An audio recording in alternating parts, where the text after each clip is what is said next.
प्यारे बच्चों, आज हम शुरू करते हैं लेसन नंबर 3। लेसन नंबर 3 इसमें हमारे पास हैं दो चर वाले रैखिक समीकरण युग्म। तो सबसे पहले हम ये जानेंगे कि दो चर वाले रैखिक समीकरण युग्म क्या होते हैं। बच्चों, 9th क्लास में भी और अब भी हम पिछले लेसन में बहुपद में हम पढ़कर आए हैं कि एक चर वाला बहुपद, हमने वहाँ पर बहुपद देखा। बहुपद हमारे पास इस टाइप का भी था, x² + 3x + 5। यह हमने और बड़ी घात वाले बहुपद भी देखे, जिसमें हमने देखा कि बहुपद हमारे पास ये भी है।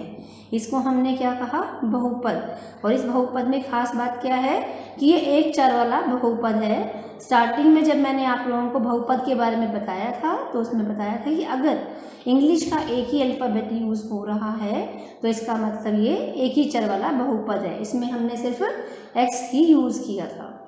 लेकिन अब थर्ड लेसन शुरू हो रहा है तो इसमें हम दो चर वाले बहुपद देखते हैं कौन से होते हैं। दो चर वाले बहुपद, इसका मतलब जिस बहुपद में इंग्लिश के दो अल्फ़ाबेट यूज़ हों। जैसे हमारे पास 3x + 5y + c + 5 = +5, या हमारे पास 5x + 2y + 3। ये हमारे पास किसके एग्जाम्पल हैं, दो चर वाले बहुपद के, क्योंकि इसमें हमारे पास इंग्लिश के दो अल्फ़ाबेट यूज़ हुए हैं। सिंपल तरीके से अगर हम इसको नोट करना चाहें तो अब ये हमारे पास दो चर वाला बहुपद है, ये भी हमारे पास दो चर वाला बहुपद है। लेकिन हम यहाँ क्या कह रहे हैं, दो चर वाले रैखिक समीकरण। हम क्या बोल रहे हैं इसमें वर्ड, बहुपद नहीं बोल रहे, क्या बोल रहे हैं, समीकरण बोल रहे हैं। तो समीकरण का मतलब होता है, अगर हम इसी बहुपद को इस तरह से लिख देते हैं 3x + 5y + 5 = 0, यानी कि हमारे पास दोनों ही पक्षों, दायां पक्ष और बायां पक्ष, तो हमारे पास बीच में बराबर का चिन्ह होना चाहिए। इसको हम इस तरह से भी लिख सकते हैं, इस प्लस के 5 को हम उधर ले गए तो माइनस का 5। तो अगर हमारे पास इस तरह से दिया हुआ है तो हम इसको बहुपद ना कहकर क्या कहेंगे, समीकरण।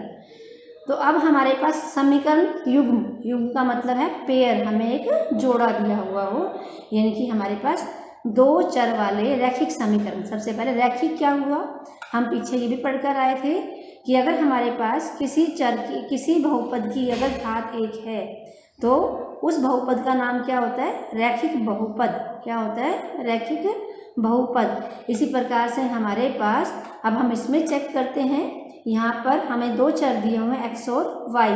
x की घात भी 1 है और y की घात भी 1 है, तो ये भी हमारे पास क्या हुए, रैखिक बहुपद हुए। लेकिन क्योंकि इसमें दो चर हैं तो इसलिए ये दो चर वाले रैखिक, और क्योंकि इसमें हमारे पास दोनों ही पक्ष हैं, दायां पक्ष और बायां पक्ष, तो इसको हम अब बहुपद नहीं कहेंगे, इसको हम क्या कहेंगे, समीकरण।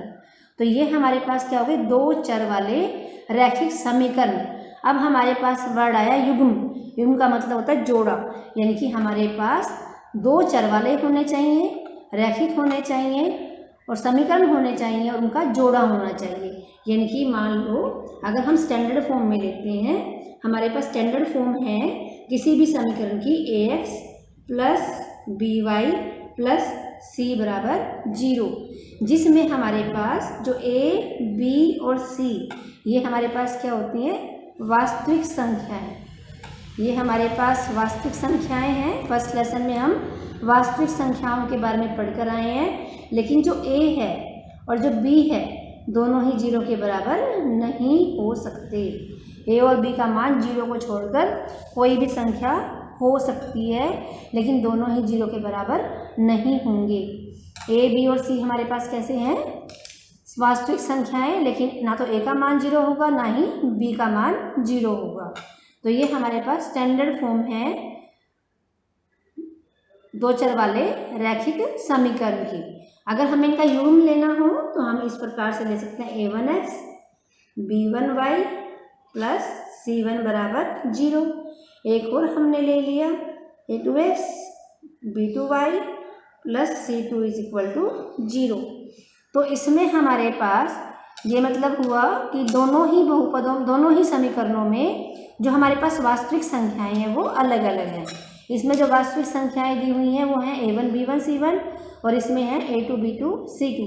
अगर तुम्हारे शब्दों में कहा जाए तो दोनों की ही रकम अलग अलग हैं, तो इसलिए दो अलग अलग रैखिक समीकरण हुए, तो इन दोनों का हमारे पास जोड़ा बन गया। अब हमारे पास इसमें x और y क्या है। जैसे हम पीछे कर आए थे एक चर वाले बहुपद में, इसमें हमारे पास x चर था, तो हमारे पास हमने इस दिए हुए बहुपद के शून्यक ज्ञात किए थे। शून्यक का मतलब था x का ऐसा मान जो दिए हुए बहुपद के मान को शून्य कर दे। इसी प्रकार से हमारे पास जो x और y है इसमें दो चर हैं।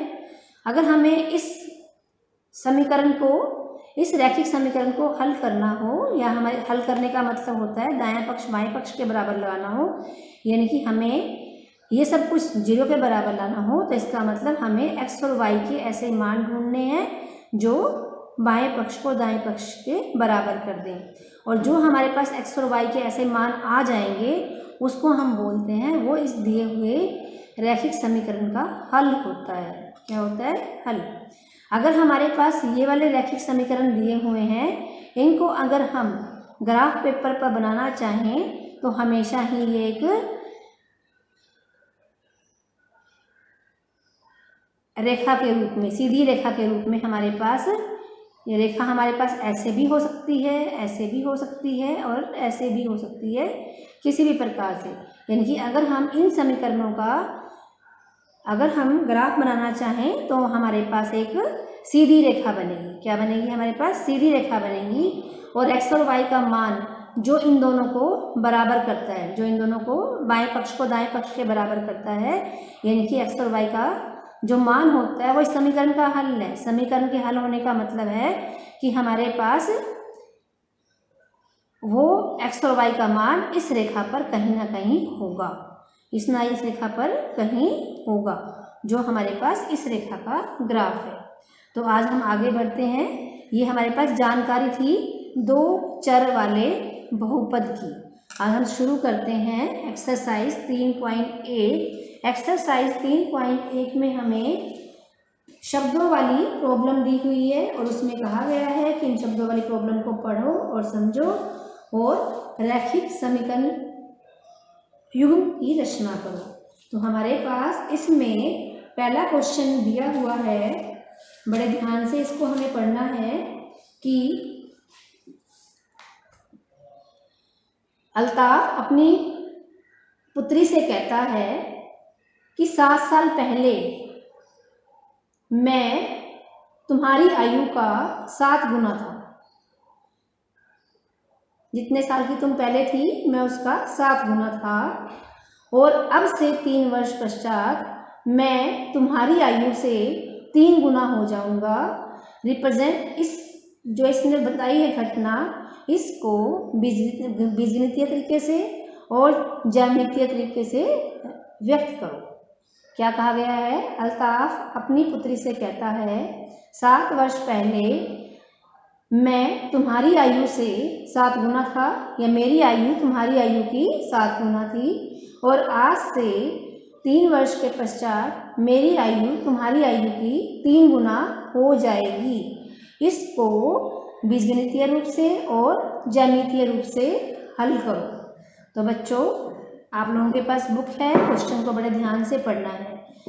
अब हमें ना तो अल्ताफ की आयु पता है, ना ही हमें उसकी पुत्री की आयु पता है। अगर हमें दोनों की आयु ही नहीं पता है तो पहले हम मान लेते हैं कि दोनों की वर्तमान आयु कितनी है। मान लो अल्ताफ की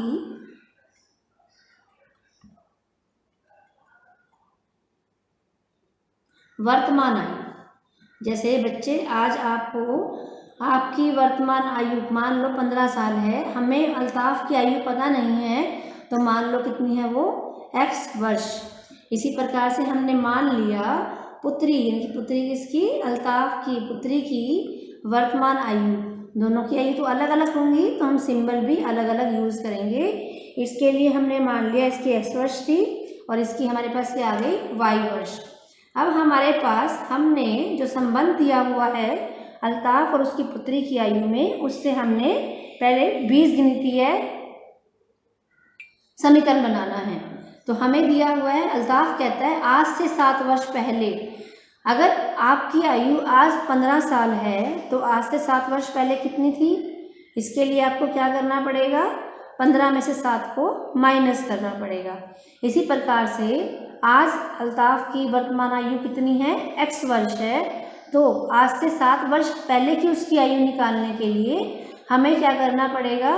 x में से 7 को माइनस करना पड़ेगा, यानी कि उसकी वर्तमान आयु में से 7 को माइनस करना पड़ेगा।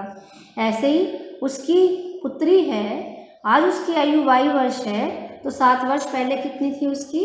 y minus 7। अब इसने कहा है, अल्ताफ कहता है कि आज से 7 वर्ष पहले मेरी आयु तुम्हारी आयु की 7 गुना थी। अब ये अल्ताफ की आयु है, ये उसकी पुत्री की आयु है। पुत्री की आयु की 7 गुना, इनकी पुत्री की आयु को क्या करना है हमने? 7 से गुना। तो पुत्री की आयु y माइनस 7 था, तो मैंने पहले ब्रैकेट लगाई है, फिर इसको गुना करा है 7 से, और बीच में चिन्ह क्या लगाएंगे? बराबर का। कहने का मतलब था अल्ताफ की आयु, अल्ताफ कहता है कि मेरी आयु तुम्हारी आयु की 7 गुना के बराबर थी। अब पहले हम इसको हल करेंगे, सही से लिखेंगे x माइनस 7। इस 7 को हम y से गुना करेंगे, हमारे पास क्या आ जाएगा? 7y। इस 7 को हम माइनस 7 से गुना करेंगे तो कितना आ जाएगा? माइनस 49। अब हम समीकरण को x और y वाले पदों को इधर ले आएंगे। ये हमारे पास x है, ये हमारे पास प्लस का 7y है, प्लस के 7y को हम इधर लेकर आएंगे तो क्या हो जाएगा? माइनस का 7y। और ये हमारे पास माइनस का 7 है, इस माइनस के 49 को इधर लेकर जाएंगे तो ये क्या हो गया हमारे पास? प्लस का 49। दोनों ही पदों को उठाकर हम बाईं तरफ ले गए। जब हम पदों को बाईं तरफ लेकर जाएंगे तो हमारे पास चिन्ह भी चेंज होंगे। 7y का चिन्ह हो गया, प्लस का था, इधर आकर हो गया माइनस, और माइनस 49 का प्लस माइनस था, इधर आकर हो गया प्लस। अब जो दोनों ही पदों को हम उठाकर उधर ले गए हैं तो हमारे पास दाईं तरफ कुछ भी नहीं बचा। अगर दाईं तरफ कुछ नहीं बचा तो ये बराबर का चिन्ह लगाया तो क्या लिखेंगे? 0। अब इसको हम और हल कर सकते हैं, x माइनस 7y। ये माइनस 7 है। बच्चों एक चीज़ का ध्यान रखना है, जब हमने इस तरह के क्वेश्चन करते हुए किसी पद में दूसरा पद जोड़ना है तो एक जैसे पद ही आपस में जुड़ेंगे और घटेंगे। जैसे x है तो x में x वाला पद ही जुड़िए घट सकता है, y में y वाला पद ही जुड़ेगा या घटेगा। ये दोनों पद हैं जो ये हैं बिना x और y के हैं, तो ये आपस में जुड़ या घट सकते हैं। ये प्लस का है, ये माइनस का 7 है, तो हमारे पास क्या बच गया? प्लस 42। ये हमारे पास नंबर 1 समीकरण आ गया। अब इसके बाद है हमारे पास दूसरा समीकरण। अब उसमें क्या कहता है? अल्ताफ आज से 3 वर्ष के पश्चात मेरी आयु, आज से कह रहा है, आज से मतलब वर्तमान, तो आज अल्ताफ की आयु क्या है? x वर्ष, और 3 वर्ष पश्चात, 3 वर्ष पश्चात कितनी हो जाएगी उसकी? इसमें 3 और जुड़ जाएंगे। जैसे आप आज 15 साल के हो, 3 और करोगे तो कितने हो जाएंगे? प्लस 3। तो हमारे पास बन गया, अल्ताफ कहता है आज से 3 वर्ष पश्चात, तो 3 वर्ष पश्चात अल्ताफ की आयु x प्लस 3। इसी तरह से पुत्री की आयु y प्लस 3।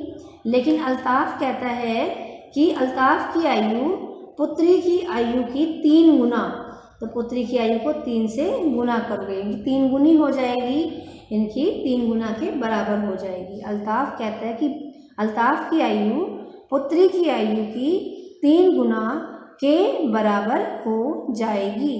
अब हम इसको भी इसी प्रकार से हल करेंगे। x प्लस 3, यहाँ पर हमने 3 को y से गुना किया, फिर 3 को 3 से गुना किया, हमारे पास 9 आ गया।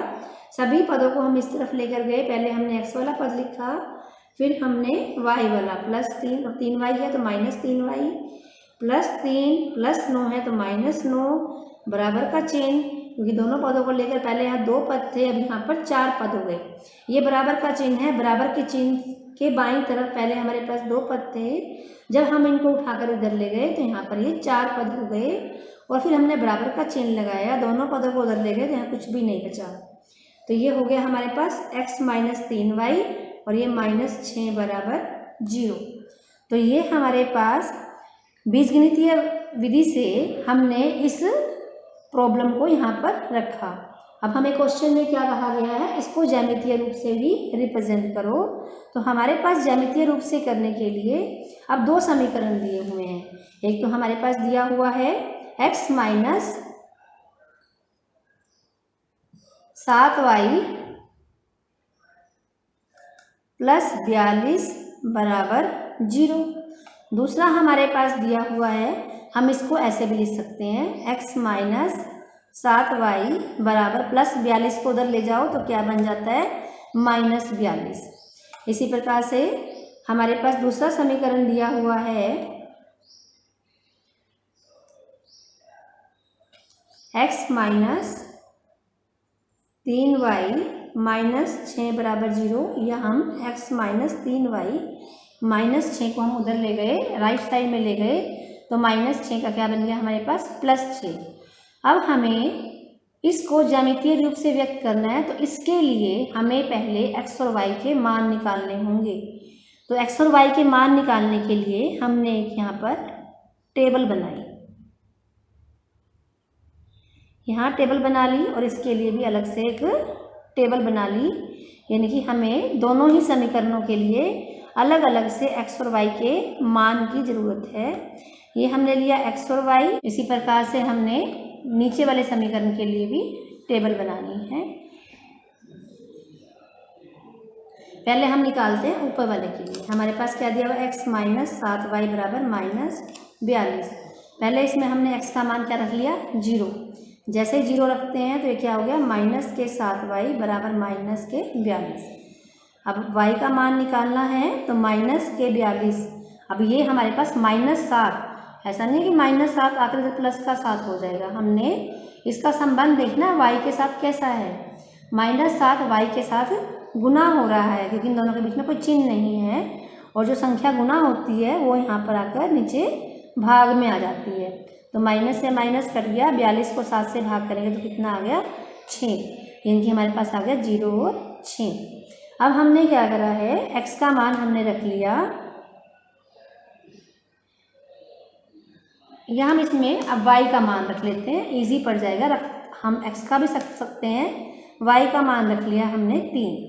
y का मान कितना रखा, 3। यहाँ लिख भी लेते हैं साथ साथ ताकि भूल ना जाए। अब हमारे पास समीकरण क्या बनेगा, हमने x का मान तो रखा नहीं है, माइनस 7, y का मान रखा है 3। 7 और y के बीच में कुछ चिन्ह नहीं है, तो इसका मतलब क्या है, गुना। y का मान कितना रखा है, 3, माइनस के 42। और बड़ी संख्या रख लेते हैं, हमने y का मान रख लिया 5 रखा, तो हमारे पास 3 भी रख सकते हैं, लेकिन ग्राफ पर हमें फिर बड़ी संख्या लेनी पड़ेगी। तो ये हमारे पास हो गया माइनस 35, और ये क्या हो गया, माइनस 42। अब ये माइनस 42 है, माइनस 35 को इधर लेके जाओगे तो क्या हो गया, प्लस 35। तो ये हमारे पास क्या बच गया, माइनस 7। जब हम x का मान, y का मान क्या लेते हैं, 5, y का मान क्या लेते हैं, 5 लेते हैं, तो हमारे पास जो x का मान है वो कितना आ गया, माइनस का 7। कितना आया, माइनस का 7। इस चीज़ को ध्यान में रखोगे बच्चों। अब इसी तरह से हम दूसरे समीकरण के लिए भी हल कर लेते हैं। दूसरा समीकरण था हमारे पास x माइनस 3y बराबर 6। ये वाला समीकरण था हमारे पास, x माइनस 3y बराबर 6। इसमें हमने x का मान पहले 0 रखा, x का मान 0 रखते हैं तो हमारे पास आ गया माइनस 3y बराबर 6 और 6। अब 6 y और माइनस 3 के बीच में कोई भी चिन्ह नहीं है, इसका मतलब ये गुना हो रहे हैं, इनकी माइनस 3 गुना हो रहा है y से, तो यहाँ माइनस 3 से इसको भाग कर लो। तो ये कितना आ गया हमारे पास, माइनस 2। y का मान आ गया माइनस 2। अब हमने क्या करा, एक वैल्यू और लेनी है। अब एक वैल्यू और लेने के लिए इसमें हमने y का मान क्या रख लिया, 0 रख लिया।